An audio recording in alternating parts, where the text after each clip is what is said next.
సంక్రాంతికి వస్తున్నాం. Daaku Maharaj, game changer, Pushpa 2 లాంటి ఎన్నో కొత్త సినిమాలు ఈ వారం ఓటీటీలో రాబోతున్నాయి. అవేంటో చూద్దాం.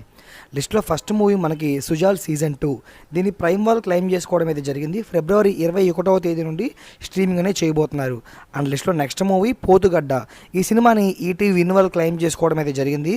జనవరి 30వ తేదీ నుండి స్ట్రీమింగ్ అనేది చేయబోతున్నారు ఈటీవీ విన్లో. అండ్ కోబలి, డిజ్నీ హాట్స్టార్ వాళ్ళు తీసుకొస్తున్న ఈ సరికొత్త సినిమాని ఫిబ్రవరి 4వ తేదీ నుండి స్ట్రీమింగ్ అనేది చేయబోతున్నారు. అండ్ లిస్ట్లో నెక్స్ట్ మూవీ మనకి మ్యాక్స్ అనమాట. సో ఈ మూవీని జీ5 వాళ్ళు క్లెయిమ్ చేసుకోవడం జరిగింది. జనవరి 31వ తేదీ నుండి స్ట్రీమింగ్ అనేది చేయబోతున్నారు. అండ్ లిస్ట్లో నెక్స్ట్ మూవీ మనకి గేమ్ చేంజర్. ప్రైమ్ వాళ్ళు క్లెయిమ్ చేస్తున్న ఈ సినిమా ఇంచుమించుగా ఫిబ్రవరి 15వ తేదీ నుంచి ఓటీటీకి వచ్చే ఛాన్సెస్ చాలా ఎక్కువగా ఉన్నాయి. డాకు మహారాజ్ నెట్ఫ్లిక్స్లో మనకి ఫిబ్రవరి 9వ తేదీ నుండి స్ట్రీమింగ్లోకి రాబోతుంది. సంక్రాంతికి వస్తున్నాం. జీ5లో ఫెబ్ 14th నుంచి స్ట్రీమింగ్లోకి రాబోతుంది. And finally Pushpa 2 reloaded version మనకు అఫీషియల్గా అనౌన్స్మెంట్ కూడా ఇచ్చారు. జనవరి 30వ తేదీ నుండి నెట్ఫ్లిక్స్లో స్ట్రీమింగ్ అయితే కాబోతుంది. అస్సలు తగ్గేదేలే.